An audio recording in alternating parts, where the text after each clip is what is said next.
اب میں تھوڑی سی بات یہ عرض کرنا چاہتا ہوں میری قوم کی بچیوں سے کہ آج کے حالات کے پیش نظر جس طرح کے پروپیگنڈے پھیلائے گئے ہیں، جس طرح کا ماحول یہاں پر بنایا جا رہا ہے، آج ہمارے قوم کی بچیوں کے لیے امتحان کی گھڑی آ گئی ہے، آزمائش کا وقت آ چکا ہے۔ آج درندے دندناتے ہوئے تمہاری عزتوں کی طرف نوچ کھانے والی نگاہوں سے دیکھ رہے ہیں، منظم پلاننگ کی طرف اور منظم منصوبہ سازی کے ساتھ ہماری بچیوں کو اغوا کیا جا رہا ہے، اٹھا لے جایا جا رہا ہے اور انہیں اپنے ہاں لے جا کر کے بیاہ کیا جا رہا ہے۔ ان تمام چیزوں میں میں کہتا ہوں کچھ لڑکیاں بھولی بھالی ہوتی ہیں، صورت پر آ گئی اور شیطانی چال کو دیکھ کر کے فریفتہ ہو گئی۔ میں سمجھتا ہوں یہ انہی گھروں کی بچیاں ہیں جن کے گھروں میں کبھی فاطمۃ الزہرا کا تذکرہ نہیں کیا جا رہا ہوگا، یا بچپن سے ان کی تربیت میں کوئی کوتاہی کی گئی ہوگی، ورنہ جس کے سینے میں محبت مصطفیٰ ہو، عشق مصطفیٰ ہو اور ایک عظیم گھرانہ جس میں قرآن کی تلاوت ہو رہی ہو، احادیث کا درس ہو رہا ہو، وہاں کی بچیاں اس طرح کا قدم نہیں اٹھاتی۔ اگر اٹھاتی ہیں تو اللہ تعالیٰ غیب سے ان کی مدد بھی فرمائے گا۔ آج بڑی ذمہ داری کے ساتھ میں کہتا ہوں ہمارے ہاں جو ماحول پیدا کیا جا رہا ہے بچیوں کے لیے، یہاں جتنے لوگ ہیں وہ الرٹ ہو جائیں۔ آج کچھ درندے یہ اعلان بھی کرنے لگ گئے، دیکھ رہے ہیں آپ، کھلے عام پوسٹر لگا رہے ہیں۔ اتر پردیش میں کچھ گنڈے اس طرح کی بھی بات کر رہے ہیں کہ ہم اس سال 2100 مسلمان لڑکیوں کو ہمارے ہاں بہو بنائیں گے، ہندو بنا کر کے لائیں گے اور اپنے حساب سے ان کی شادیاں رچائیں گے۔ یہ علل اعلان کیا جا رہا ہے۔ یہی بات اگر میں کہہ دوں تو پھر آتنکی ہو جاؤں گا۔ اگر ہمیں ضرورت نہیں ہے، ہم اپنے نوجوانوں کو اس طرح کھلے چھوڑنا بھی نہیں چاہتے کہ جاؤ اٹھا لاؤ۔ میرے عزیزو، ہم چاہتے بھی نہیں، ویسے بہت سارے نوجوان ہیں اسی کام پر لگے ہوئے رہتے ہیں۔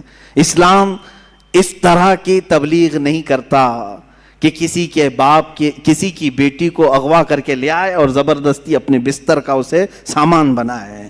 ہمارے ہاں یہ طریقہ نہیں ہے۔ ارے یہاں نکاح بھی ہوتا ہے تو پہلے قاضی عورت سے ہی پوچھ کے آتا ہے تو راضی ہے یا نہیں، بغیر رضا کے تو دولہے سے بھی نہیں پوچھا جاتا کہ قبول ہے کہ نہیں، پہلے تو خاتون سے ہی ہمارے ہاں پوچھنے کا رواج ہے، اور اگر اس کی رضا نہ ہو تو نکاح بھی نہیں۔ ہم زور زبردستی کے قائل ہی نہیں ہیں۔ کسی کو اغوا کر کے لے جانا، اٹھا کر کے لے جانا، زبردستی بہو بنانا، اگر یہ کام ہو رہا ہوتا تو پتہ نہیں سب صفایا بھی ہو چکا ہوتا۔ ایسا نہیں ہے میرے عزیزو۔ یہاں پر ان بچیوں کے لیے میں کہتا ہوں کہ کچھ ایسے حالات بنائے جائیں گے، شکل و صورت اس پر کبھی مت جانا۔ فرمایا گیا کہ ایک نوجوان کی شکل میں شیطان آتا ہے، ابلیس لعین ایک خوبصورت نوجوان کی شکل میں آتا ہے عورتوں کے پاس، اچھے بال، اچھا چہرہ، اچھے کپڑے، جو اپنی طرف موہ لے۔ تو لڑکیاں اگر شہوت کے ساتھ اس کی طرف دیکھنے لگ گئیں تو فرمایا گیا النظر سہم من سہام الشیطان، یہ آنکھ جو ہے شیطان کے تیروں میں سے ایک تیر ہے۔ نظر جو پڑتی ہے، شہوت کے ساتھ جو نظر گئی، شیطان وہاں تیر چلا دیتا ہے۔ جو نوجوان تمہیں بھا گیا، یہ ضروری نہیں کہ وہ انسان ہی ہے، وہ شیطان بھی ہوتا ہے۔ شیطان کوئی لمبے سینگ والا، بڑی پونچھ والا، پر والا نہیں ہے کہ ایسی شکل میں آئے گا تب تم ڈر کے بھاگو گی۔ شیطان تو ایک اچھے نوجوان کی شکل میں بھی آتا ہے، خوبصورت لڑکوں کی شکل میں آتا ہے، اور مردوں کے پاس خوبصورت لڑکیوں کی شکل میں آتا ہے۔ جب یہ بہک جاتے ہیں، گناہ کر لیتے ہیں، تب چلا جاتا ہے، بھاگ جاتا ہے، اچھے اچھے پرہیزگاروں کی شکل میں آ جاتا ہے اور تمہارے ایمان کا سودا کرنے لگ جاتا ہے۔ میرے عزیزو، بنی اسرائیل کی وہ حکایت مجھے یاد آتی ہے جس میں اس نے ایک بڑے عابد کا تقوی بھسم کر دیا۔ بہت بڑا عابد، نیک، اپنے صومعہ سے نکلتا نہیں تھا۔ صومعہ اس کو کہتے ہیں جہاں عبادت کرنے کی جگہ ہوتی تھی پہلے بنی اسرائیل میں، اس کے باہر وہ کبھی نہیں نکلتا تھا۔ 4 بھائی تھے، ایک بہن تھی قریب میں، وہ چاروں بھائی تجارت کے لیے جا رہے تھے، بہن اکیلی گھر میں تھی۔ کہا کس کے حوالے کر کے جائیں گے؟ تو اس عابد، اس پرہیزگار شخص کے پاس آئے چاروں بھائی، کہا ہم اپنی بہن کو چھوڑ جا رہے ہیں، آپ صرف خیال رکھنا، آپ نظر رکھنا۔ اس نے کہا ہاں ٹھیک ہے، وہ چلے گئے۔ نظر رکھنے والا عابد نکلتا نہیں تھا۔ ایک دن ایک بزرگ آئے، وہ بزرگ یہی ابلیس لعین ہے، آ کر کے اس نے دروازے پر کہا کہ تیرے بھروسے ایک نوجوان لڑکی کو چھوڑ گئے ہیں, وہ گھر میں بیچاری اکیلی پک رہی ہوتی ہے اور بہت زیادہ اکتا جاتی ہے, کبھی کبھار بات تو کر لو, سو خیریت تو پوچھو. یہ اپنے صومعے کے دروازے تک آیا بس, اور وہاں سے اس کو پکار کر کے کہا. وہ لڑکی اپنے دروازے پر آئی, ایک دوسرے کو دیکھا اور بات چیت کیا, خیر خیریت پوچھا, یہیں تک تھی بات.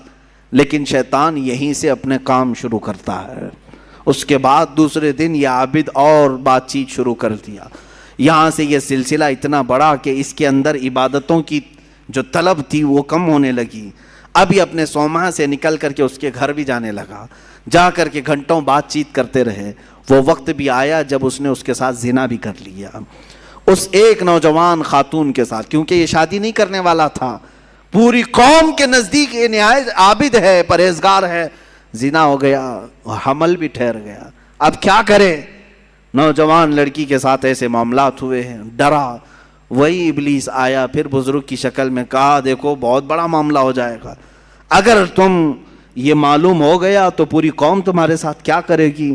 کہا کیا کروں؟ کہا اس کا گلا دبا دو, مار دو اور دفن کر دو, گھر میں کسی کو پتہ بھی نہیں چلے گا.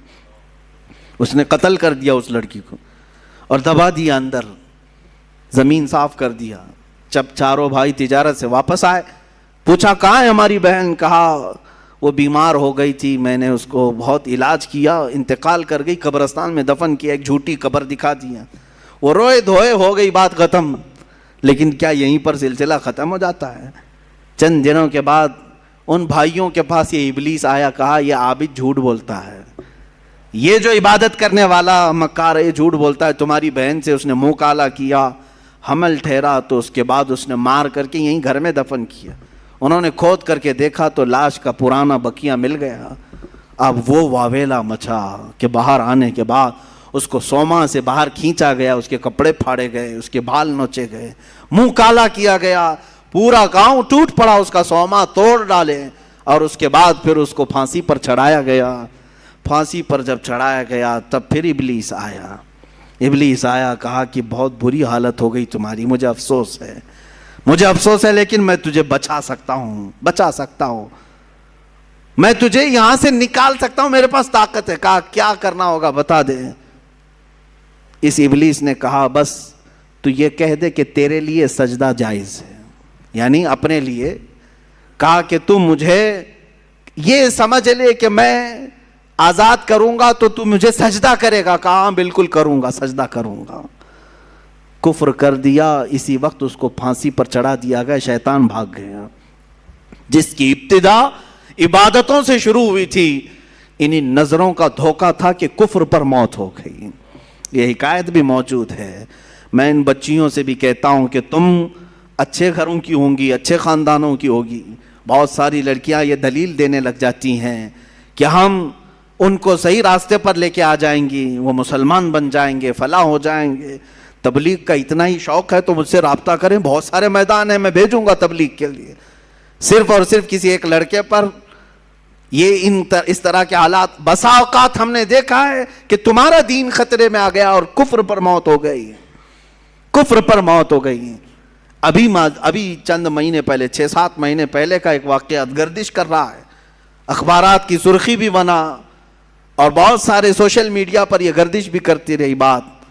مدھیہ پردیش کے کسی علاقے کی ایک نوجوان لڑکی اپنے گھر چھوڑ کر بھاگی تھی اسی طرح سے, اور اس کے گھر گئی, سب کو چھوڑ دیا, 4 مہینے اس کے ساتھ نہیں گزارا. ایک دن اس نے صرف یہ کہا تھا کہ مجھے شام میں گھمانے کیوں نہیں لے جاتے.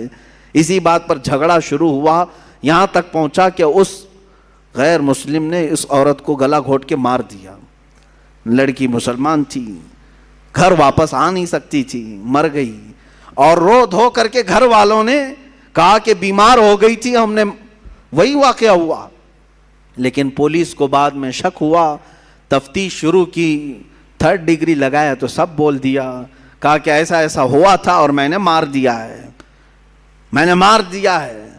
عزیزان گرامی, پوسٹ مارٹم آنے کے بعد پتہ چلا 2 مہینے کے بعد کہ اس لڑکی کو انہوں نے اس طرح سے مار دیا تھا. میں ان بچیوں سے کہتا ہوں جو اپنے گھروں کی عزت کو لے کر کے نکل جاتی ہیں.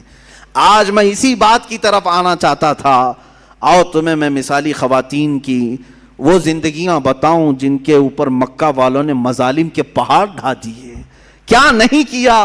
اس سیدہ سمیہ کو لاکھوں سلام جن کو گھر سے گرفتار کر کے مکہ کے کافروں نے بیچ بازار میں لایا اور گھوڑے کی ٹانگوں سے باندھ دیا. کہا سمیہ چھوڑ دے اپنے دین کو. اگر خواہشات ان عورتوں کے دلوں میں بھی ہوتی تو چھوڑ دیتی. مکہ کے بڑے بڑے رئیس ان کو اپنانے کے لیے تیار تھے, بڑے بڑے پیسے والے اپنے لیے اپنے گھر کو ان کو بلانے کے لیے تیار تھے. سیدہ سمیہ اس وقت بھی احد احد کہتی رہی, میرا اللہ ایک ہے, میرا اللہ ایک ہے, اس کے علاوہ میں کسی بات کا اقرار نہیں کروں گی. ان کو اتنا مارا سیدہ سمیہ کو. ابو جہل خبیث مردود نے ان کی شرمگاہ پر نیزہ مار کر کے انہیں شہید کیا. تمہیں معلوم ہے پوری اسلام کی تاریخ اٹھا کر کے دیکھنا, اسلام میں سب سے پہلے شہید ہونے والی اگر کوئی ہیں تو سیدہ سمیہ ہے. وہ عورت ہے جنہوں نے جان پیش کر دیا, دین نہیں دیا, دین نہیں بیچا. حضرت فقیہہ, حضرت نہدیہ, حضرت زنیرہ, یہ وہ صحابیات ہیں جو باندیاں تھیں یا غلام تھیں لیکن بہت ماری گئی ہیں, بہت تکلیف اٹھائی گئی. اب تک تم حضرت بلال حبشی کا ہی سنتے رہے نا, حضرت خباب کا سنتے رہے, حضرت نہدیہ کا سنو, حضرت زنیرہ کا سنو, حضرت فقیہہ. ایک ایسی صحابیاں ہیں جن کو خود حضرت عمر مارتے تھے ایمان لانے سے پہلے, اتنا مارتے تھے کہ تھک جاتے تھے اور بیٹھ کر کے کہتے کہ میں تجھے اس لیے نہیں چھوڑا ہوں کہ تجھ پر رحم آ گیا, اس لیے چھوڑا ہوں کہ میں تھک گیا ہوں. حضرت فقیہہ اس وقت بھی کہتی, عمر اگر تو ایمان نہیں لائے گا تو پھر تجھے ہر مار کے بدلے اللہ کی بارگاہ میں جواب دینا پڑے گا, اور اگر تو ایمان لے آتا ہے تو یہ مجھ پر جتنے مار مارا ہے سب معاف ہو جائیں گے. اس وقت کہتی تھی حضرت فقیہہ, کون عورت ہے جو مار کھانے کے بعد یہ کہے کہ تو ایمان لے آ جا, کون ہے؟ یہ ایک باندی تھی حضرت فقیہہ. حضرت زنیرہ ایک صحابیہ ایسی ہیں مکہ کی, انہوں نے حضور پاک صلی اللہ تعالیٰ علیہ وسلم پر ایمان لانے کے بعد مکہ والوں نے اتنے تانے دیے ان کو, اتنے تانے دیے. ایک وقت ایسا بھی آیا کہ بیمار ہو کر کے ان کی آنکھیں چلی گئیں. اب تانے دینے والوں کو اور بڑا موقع ملا. پورے مکہ والے یہ کہنے لگے, زنیرہ دیکھو, لات و حبل اور عزا جو ہمارے خدا ہیں انہوں نے تجھے وہ کیا کہتے ہیں شناپ دے دیا, یہ لوگ کہتے ہیں شراب دے دیا, جس طرح سے بھی کہتے ہیں کہ بددعا لگ گئی ہمارے خداؤں کی تجھے, تیری آنکھیں چلی گئی. حضرت زنیرہ ٹس سے مس نہیں ہوئی, مسکراتی تھیں اور کہتی تھیں میری آنکھیں جس نے دیا تھا اس نے لیا, تمہارے خداؤں کو تو اپنے آس پاس کی بھی خبر نہیں ہوتی, ان کی خود کی آنکھیں نہیں دکھتی, وہ میری آنکھیں کیا لیں گے. دوسرے عورتیں بہت جلدی ان باتوں کی طرف آ جاتی ہیں, ارے کہیں ایسا تو نہیں ہے کہ حقیقت میں جو کہہ رہے ہیں کہ فلاں کی بددعا لگ گئی, اب شگن ہو گیا, فلاں ہو گیا. ان کی آنکھیں چلی گئی تھی تب بھی وہ ایمان پر قائم تھی. یہاں بچے رونے لگ جائیں, 3-4 دن ستانے لگ جائیں تو آ جاتے ہیں. کہا کہ حضرت ہم نے سنا ہے کہ اس کا نام کوئی سخت ہو گیا ہے, اس کی وجہ سے یہ ایسا ستا رہا ہے, پریشان کر رہا ہے. پوچھا نام کیا ہے؟ کہا حسین ہے. کوئی سخت نام ہے؟ وہ عورتیں بھی آئی جنہوں نے اپنی بچیوں کا نام زینب رکھا. کہا حضرت نام کا تو کچھ اثر نہیں ہو رہا ہے. معاذ اللہ رب العالمین, اسلامی نام رکھے ہو, انت وشواس کہاں سے تمہارے اندر آیا ہے؟ ہاں برے نام اگر رکھے ہو تو پھر بدلو, لیکن اسلامی نام اگر ہیں تو بیماریاں تو آتی جاتی رہتی ہیں. ناموں سے بیماری اگر آنی ہوتی, ناموں سے ہی جانی ہوتی تو شاید ساری دنیا والے ایک ہی نام رکھتے, آج ایک ہی نام رکھتے کہ ہاں جو صاف ستھرا ہو, جس نام سے کبھی بیماری نہیں آتی, سارے لوگ وہی نام رکھتے. ایسا نہیں ہے. یہ اس طرح کی اندھی عقیدتیں جو داخل کی گئی. حضرت زنیرہ اس صحابیہ سے ہمیں ملتا, آنکھیں چلی گئی تب بھی وہ ایمان پر اس طرح قائم تھی اور کہتی مجھے ایمان لانے کی وجہ سے آنکھیں نہیں گئی ہیں, تمہارے خداؤں کو آس پاس کا ہوش نہیں ہوتا, وہ میری آنکھیں کیا لیں گے. حضرت ام شریک ایک صحابیہ ایسی ہیں, مکہ والوں نے, ان کے خاندان والوں نے, ان کے ددیال ننیحال دونوں خاندانوں نے مل کر کے کیا کیا جانتے ہیں؟ حضرت ام شریک کو کڑی دھوپ میں کھڑا کیا, ایسی دھوپ میں کہ جو ریتیلی زمین ہے کھلے میدان میں ان کو کھڑا کرتے, اور اگر وہ آگے بڑھتی تو کوڑے سے مارتے, اسی میدان میں کھڑا کرتے. کتنی دیر؟ گھنٹہ 2 گھنٹہ نہیں 3 دن تک کھڑا رکھا. بھوک اور پیاس کی شدت کی وجہ سے ان کی آنکھیں باہر آنے لگ گئی تھی. حضرت ام شریک یہ بھی صحابیاں ہیں. اس کڑی دھوپ میں, آج مکہ کی دھوپ جانتے ہیں آپ 50 ڈگری کے اوپر جاتی ہیں, 50 ڈگری کے اوپر, شاید آپ 35-40 ڈگری میں ہی پریشان ہو جاتے ہیں. 50 ڈگری سے اوپر کی دھوپ برداشت کرتی ہوئی گرم ریت پہ کھڑی رہی 3 دن تک. 3 دن کے بعد وہ کہنے لگے کہ تو اپنے خدا کو چھوڑ دے. حالت ایسی ہو گئی تھی کہ کانوں میں آواز تک نہیں آ رہی تھی. میں نے روایت پڑھا, آنکھیں بھیگ گئی. حضرت ام شریک پوچھنے لگی کیا کہہ رہے ہیں؟ تو انہوں نے اشارہ کر کے کہا ایک کو جو تو مانتی ختم کر دے. کان سنائی نہیں دے رہے, آنکھیں باہر آ چکی ہیں, جسم تپ رہا ہے, پیروں میں چھالے پڑ گئے. تب وہ پکار کر کے کہتی اللہ احد, اللہ احد, اللہ ایک ہی ہے. کوڑے مار مار کر کے ان کو زخمی کر دیا تھا حضرت ام شریک رضی اللہ تعالیٰ عنہ کو.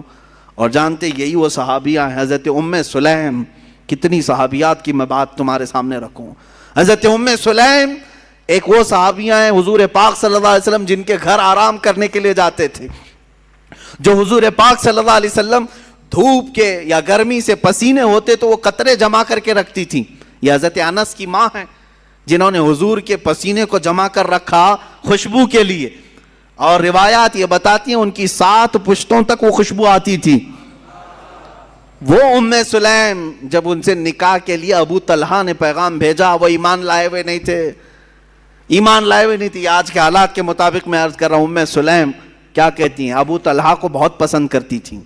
خوبصورت تھے ابو طلحہ, بہت ہی کڑیل جوان بھی, اور ام سلیم ان کو پسند کرتی تھی. نکاح ہو جائے, سامنے سے ابو طلحہ آئے, ام سلیم نکاح کر لیتے ہم. ام سلیم نے کہا میری پسند اپنی جگہ پر, تم خوبصورت ہو اپنی جگہ پر, تم کڑیل جوان ہو اپنی جگہ پر, مگر میرا ایمان میرے ساتھ ہے. کیا ایسا ہو سکتا ہے کہ میں اللہ کو ایک مانتی ہوں, محمد صلی اللہ علیہ وسلم کو اللہ کا رسول مانتی ہوں, میرا تمہارے سے نکاح کیسے ہو سکتا ہے؟ اگر تم ایمان نہیں لائے تو ہماری زندگی میں کبھی ملاپ نہیں ہو سکتا. حضرت ام سلیم کی دعوت پر حضرت ابو طلحہ ایمان لائے, اور ایمان لائے تو صرف نکاح کے لیے نہیں لائے, حضور کے جانثار بن گئے اور عشرہ مبشرہ صحابہ میں داخل ہوئے ہیں.